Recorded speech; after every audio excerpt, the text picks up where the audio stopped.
हाँ बच्चों, आगे चालू कर रहे हैं अपन। देखो, फर्स्ट चीज अपन की समझ में आ गई क्या क्या, अपने 3 वीडियोस हो गई। फर्स्ट में आप लोगों को मैंने चैप्टर्स बता दिए थे कौन कौन से कस्टम में, सेकंड और थर्ड में डेफिनेशंस हो गई जो अब हमारे प्रैक्टिकल पोर्शन में काम आने वाली। ठीक है, सबसे पहला टॉपिक जो अपन अभी अपने कस्टम में प्रैक्टिकल पोर्शन में चालू कर रहे हैं, that is date for determining rate and value. मेरी बात ढंग से सुनना। अपन को अगर पता करना है कि भाई कस्टम ड्यूटी 10,000 रुपए है, 20,000 रुपए, अमाउंट पता करना है, ड्यूटी के टैक्स कितना बढ़ना है, तो टैक्स का अमाउंट पता करने के लिए एक तो चाहिए रेट, एक चाहिए वैल्यू। अब रेट कैसे होती है, कितने प्रकार की होती है, वो तो अपन क्लासिफिकेशन चैप्टर पढ़ेंगे, उसके अंदर अपन पढ़ेंगे कि कितनी सारी रेट्स है और कौन सी रेट कब लगती है। वैल्यू के लिए अगर अपना एक चैप्टर है वैल्यूएशन, उस वैल्यूएशन चैप्टर में अपन जाके पढ़ेंगे कि जो गुड्स इंडिया में आया है उसकी वैल्यू कैसे निकालनी। तो अमाउंट के लिए दो चीजें हैं, एक है रेट और वैल्यू। रेट के लिए भी चैप्टर है, वैल्यू के लिए भी। तो फिर ये वाला टॉपिक क्या है, ये टॉपिक आपको तारीख बताएगा कि कौन सी तारीख की रेट एंड वैल्यू लेनी है। मेरी बात बहुत अच्छे से समझना, कहने का मतलब क्या है बच्चों, मेरी बात सुनो। क्वेश्चन में आया कि 1 जुलाई को यूएस से गुड्स रवाना हुआ।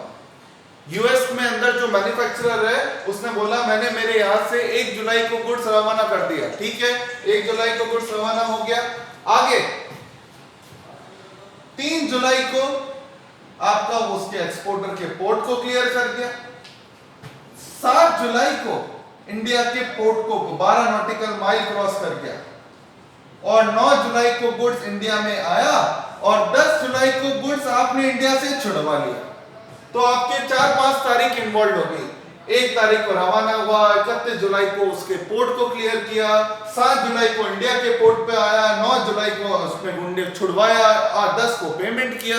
बहुत सारी तारीखें आ रही हैं। अब हम फंस गए। फंस कैसे गए, इन सारी तारीखों में कहीं लिखा हुआ है कि कस्टम ड्यूटी की यहां पर तो रेट थी 10, यहां पर थी 12, इधर है 15, तो 10 लगाए, 12 लगाए, 15 लगाए, कौन सी रेट लगाए। तो इस प्रॉब्लम के सॉल्यूशन के लिए गवर्नमेंट ने ये प्रोविजन बनाया। अब हम जो पढ़ने जा रहे हैं ये टॉपिक केवल आपको ये बताने वाला है कि कौन सी डेट की रेट एंड वैल्यू लेनी है इंपोर्ट के केस में, इसके बाद पढ़ेंगे एक्सपोर्ट के केस में। ठीक है, तो अपन पढ़ने जा रहे हैं इंपोर्ट के केस के अंदर रेट एंड वैल्यू कौन से दिन की लेनी है। मेरी बात समझ में आई? तो अब सुनो, पहला है इंपोर्टेशन। इंपोर्ट जब भी फॉरेन से गुड्स इंडिया में आता है तो गवर्नमेंट कहती है 3 बात है। या तो गुड्स आते के साथ आप कस्टम ऑफिसर को बोलते हो सर ये जो गुड्स है वो हमारा है और हमें हाथों हाथ घर ले जाना है। ऑप्शन नंबर 2, आपका जब गुड्स आता है तो आप ऑफिसर को बोलते हो सर ये गुड्स हमारा है लेकिन फिलहाल अभी हमें घर नहीं ले जाना, कुछ टाइम तक आपके यहाँ पे गोडाउन में रहने दो फिर ले जाएंगे। तो वो सेकंड ऑप्शन होता है in case of warehouse. और एक थर्ड ऑप्शन होता है in any other case. In any other case मतलब स्मगलिंग में पकड़े गए या फिर गुड्स ऑक्शन में खरीद रहे हो। कोई इंपोर्ट का फॉरेन से गुड्स इंडिया में इंपोर्ट हुआ था लेकिन उसका कोई धनी दौरी नहीं है, कोई नहीं है कि कौन छुड़वाने ही नहीं आया, महीने 2 महीने तक वो गुड्स वहीं पड़ा रहा। तो फिर बाद में ऑफिसर क्या करते हैं, एक दिन ऑक्शन कर देते हैं। ठीक है, तो आप 3 ऑप्शन में फर्स्ट ऑप्शन सुनिएगा। पहला, गुड्स इंडिया में आया और आते के साथ आपको कहां ले जाना है, घर। तो उस केस में गवर्नमेंट कहती है कौन सी तारीख की रेट एंड वैल्यू आपको लेनी है। ध्यान देना, बिल ऑफ एंट्री और entry inward whichever is later. मतलब जिस दिन आपने बिल ऑफ एंट्री फाइल करी, बिल ऑफ एंट्री याद आ रहा है कौन फाइल करता है, मैंने इसलिए तो डेफिनेशन पहले पढ़ाई थी। इंपोर्टर द्वारा गुड छुड़वाने के लिए जो डॉक्यूमेंट फाइल होता है वो क्या कहलाती है, बिल ऑफ एंट्री। तो सुनो, अगर गुड्स इंडिया में आया, आते के साथ आपको अपने घर ले जाना है तो गवर्नमेंट कहती है जिस दिन आपने बिल ऑफ एंट्री फाइल करी या जिस दिन गुड्स इंडिया की बेस लाइन को टच किया। एंट्री इनवर्ड, एंट्री इनवर्ड मतलब होता है कस्टम डिपार्टमेंट अपने रजिस्टर में नोट करता है कि इस तारीख को गुड्स इंडिया में आया है। तो जिस दिन कस्टम ऑफिसर ने अपने रजिस्टर में तारीख डाली है वो तारीख, या जिस दिन आपने बिल ऑफ एंट्री फाइल की है कि भाई ये गुड्स मुझे छुड़वाना है, तो दोनों में से विच एवर इज लेटर। ठीक है, 5 जुलाई को गुड्स आया था, 6 जुलाई को आपने बिल ऑफ एंट्री फाइल करी, तो इन दोनों में से लेटर है 6 जुलाई। 6 जुलाई की रेट एंड वैल्यू लेनी है। ठीक है, अगर 5 और 6 जुलाई की तारीख में डिफरेंस है तो 6 जुलाई की काम आएगी, वो कम हो या ज्यादा कोई फर्क नहीं पड़ता। क्लियर। अब पॉइंट नंबर 2, गुड्स आते के साथ आप घर नहीं ले जाना चाहते, आने के बाद अब आप गुड्स पहले कहां रखवा रहे हो? Ware house. वेयर हाउस मतलब क्या होता है बच्चों? सुनो, गुड्स इंडिया में आया, पोर्ट पे रखा हुआ, क्या चेन चलती है? पहले गुड्स आया पोर्ट पर, या तो पोर्ट से सीधा घर ले जाओ, होम कंजप्शन, नहीं तो पोर्ट से बिल ऑफ एंट्री फाइल करो, first bill of entry file करो, गुड्स वेयर हाउस में रखवा दिया जाएगा। जब भी आप बिल ऑफ एंट्री फाइल करो, बिल ऑफ एंट्री में लिखोगे कि गुड्स मुझे वेयर हाउस में रखवाना। फिर वेयर हाउस से second bill of entry file करते हैं, जब भी आपको गुड्स जरूरत होती है, वो होती है warehouse to home consumption. तो मेरी बात सुनो, अगर गुड्स वेयर हाउस में रखवा रहे हैं तो एक नहीं 2 बिल ऑफ एंट्री होती है, और गुड्स सीधा घर ले जाना है तो एक ही बिल ऑफ एंट्री होती है। पहली bill of entry warehouse की केस में पहली बिल ऑफ एंट्री कौन सी होती है? पोर्ट से वेयर हाउस में रखवाने के लिए, और दूसरी बिल ऑफ एंट्री होती है वेयर हाउस से घर ले जाने के लिए।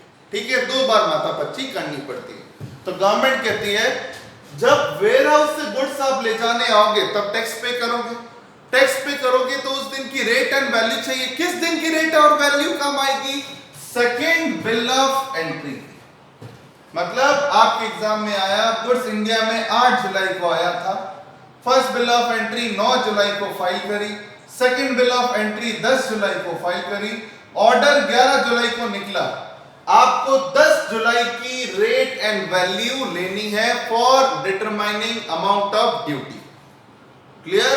इसमें विचएवर इज लेटर नहीं है, इसमें तो है जिस दिन आपने second bill of entry file करी। ठीक है, मैं बार बार ध्यान दिलाना चाहता हूं, ये क्यों पढ़ रहे हैं अपन? ये देखने के लिए कि कौन से दिन की रेट एंड वैल्यू लेनी है। क्लियर। और last third case, in any other case में, इन एनी अदर केस में है डेट ऑफ पेमेंट। मतलब आप गुड्स ऑक्शन में खरीदना चाहते हैं, आपने कहा कि भाई मैं तो ऑक्शन के अंदर गुड्स खरीदूंगा, तो ऑक्शन के केस में गवर्नमेंट कहती है डेट ऑफ पेमेंट। कई बार ऐसा होता है जब इंपोर्टेड गुड्स कोई लेने नहीं आता, लेकिन टैक्स तो लग चुका है, क्योंकि गवर्नमेंट तो बोलती है, गवर्नमेंट क्या बोलती है, जैसे ही गुड्स इंडिया के पोर्ट पे टच हुआ वो गुड्स इंपोर्टेड है और टैक्स पे होगा। तो उस केस में गवर्नमेंट कहती है डेट ऑफ पेमेंट, जिस दिन भी ऑप्शन होगा आप पेमेंट करोगे उस गुड्स का, उसी दिन की रेट एंड वैल्यू लेंगे। क्लियर। मैं वापस बोल रहा हूं, इंपोर्ट के केस में 3 बातें, आते के साथ घर ले जाओगे, आने के बाद पहले वेयर हाउस में रखोगे, फिर घर ले जाओगे, और तीसरा ऑप्शन वगैरह में खरीदोगे। आते के साथ घर ले गए तो जिस दिन आपने बिल ऑफ एंट्री फाइल करी या जिस दिन गुड्स इंडिया में आया, दोनों में से जो तारीख बात की है। अगर वेयर हाउस है तो सेकंड बिल ऑफ एंट्री आपने जब फाइल करी, और इन एनी अदर केस में जिस दिन आपने पेमेंट किया। ठीक है, इस तारीख की क्या लेनी है? Rate and value. अब एक और पॉइंट क्या जो आपको दिक्कत दे सकता है? रेट एंड वैल्यू में वैल्यू तो आपको दी हुई है, वैल्यू दी हुई है $1,00,000, तो वैल्यू तो आपको पता है। आप कहोगे सर वैल्यू तो दी हुई है, फिर क्यों माथापोड़ी करें? अब प्रॉब्लम क्या है? वैल्यू दी भी तो है, कई बार क्वेश्चन में डायरेक्टली दी भी है, चेंज भी नहीं हुई है वैल्यू, लेकिन प्रॉब्लम क्या है? प्रॉब्लम ये है कि वैल्यू तो डॉलर्स में, और टैक्स तो इंडिया में इंडियन करेंसी में पे होगा, तो वैल्यू को इंडिया की करेंसी में कन्वर्ट करने के लिए एक्सचेंज रेट चाहिए, और एक्सचेंज रेट में भी एक लोचा है। एक्सचेंज रेट भी हर दिन बदलती है, तो जब से गुड्स इंडिया से रवाना हुआ तब से आपने छुड़वाया है, इन दिनों कम से कम 50 बार रेट चेंज हो सकती है। तो इस केस में गवर्नमेंट कहती है एक्सचेंज रेट कौन से दिन की लोगे? ये पूरा टॉपिक डेट का ही तो है। कौन से दिन की लोगे? फर्स्ट बिल ऑफ एंट्री की। फर्स्ट बिल ऑफ एंट्री मतलब होम कंजप्शन के केस में तो एक ही बिल ऑफ एंट्री होती है, तो वही होगी, और वेयर हाउस के केस में कौन सी होगी? First bill of entry. मतलब वेयर हाउस में 2 बिल ऑफ एंट्री होती है ना, सेकेंड बिल ऑफ एंट्री की तो लोगे रेट एंड वैल्यू, और फर्स्ट बिल ऑफ एंट्री की लोगे एक्सचेंज रेट, और उसमें भी एग्जाम में कंफ्यूज के लिए आ सकता है। आरबीआई की रेट ये है, सीबीएसई की रेट ये है। आपको आरबीआई की नहीं, किसकी लेनी है? सीबीएसई की रेट लेनी है, ठीक है। Central board of excise and custom भी अपनी रेट निकालता है, वो आपको रेट लेनी है, और उससे आपका अमाउंट ऑफ टैक्स निकल जाएगा, वैल्यू आ जाएगी, रेट आ जाएगी, सब आ जाएगा, मल्टीप्लाई करके टैक्स अमाउंट निकालना है। तो ये कंसेप्ट कब काम आएगा?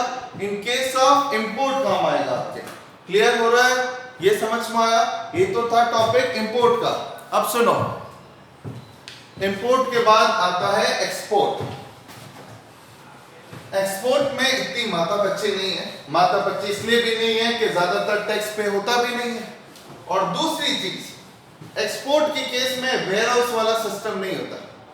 जब एक्सपोर्ट में गुड्स इंडिया से फॉरेन ले जाना है, वेयर हाउस तब होता है जब अपन को जगह नहीं है गोडाउन में, और फिर जगह ढूंढ रहे हैं। जब आपके घर में कोई गुड्स पड़ा है, तो कौन ऐसा, जैसे आज छोटा सा बात है, आपकी फैक्ट्री मान लो जोधपुर में, तो अपनी फैक्ट्री के अंदर आपकी कोई गाड़ियां रखी हुई है, तो वो गाड़ियां किसी और के पार्किंग व्हीकल में थोड़ी रख के आओगे। इसलिए एक्सपोर्ट के केस में, इन केस ऑफ एक्सपोर्टेशन, तीन नहीं, दो ही चीजें लागू होंगी। मतलब फर्स्ट पॉइंट, अगर एग्जाम में आपके एक्सपोर्ट का क्वेश्चन आता है कि बताओ एक्सपोर्ट में टैक्स कितना पे होगा, वैसे 99% तो टैक्स लगता ही नहीं है, फिर भी प्रोविजन तो याद होना चाहिए, पर्टिकुलर किसी गुड्स पे लग भी जाता है। तो एक्सपोर्ट में दो बात है, in case of shipping bill,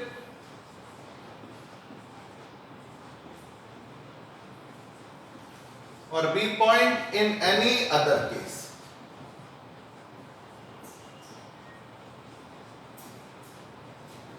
in any other case मतलब वही, अगर आप गुड्स ले जा रहे हो, पकड़े गए, या कोई भी केस हो सकता है। इन एनी अदर केस में कोई परिभाषा नहीं है, आपको तो शिपिंग बिल में याद रखना। मेरी बात सुनो, अगर आपको कोई गुड्स एक्सपोर्ट करना है और उस गुड्स पर गवर्नमेंट कहती है टैक्स लगेगा, तो टैक्स के लिए रेट एंड वैल्यू चाहिए।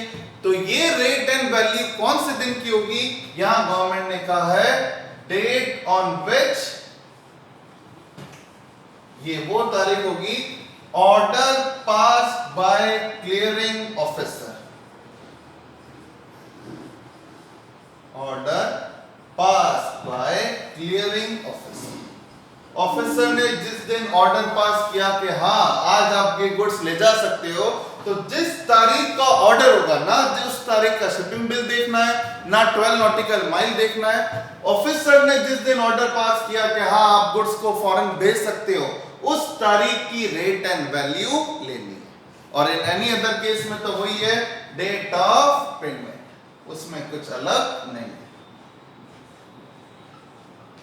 समझ में आ रहा है? और इसमें कोई कहे सर डॉलर्स में वैल्यू हुई, तो भाई इंडिया में से गुड्स बेच रहे हो, इंडिया से गुड्स बेच रहे हो, तो फिर इंडियन करेंसी होगी ना, वो तो मजबूरी है, फॉरेन से गुड्स आ रहा है इसलिए डॉलर्स में, इंडिया वाला बेच रहा है तो वो तो वैल्यू इंडियन करेंसी में ही बताएगा।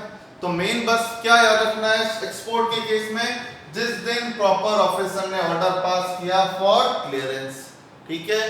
तो ये हो गया इंपोर्ट का पॉइंट खत्म, एक्सपोर्ट का पॉइंट खत्म, ये आपको ध्यान रखना है। इसके बाद जो आगे टॉपिक है वो नेक्स्ट वीडियो में, फिलहाल जो प्रैक्टिकल दे रहा हूं वो कर।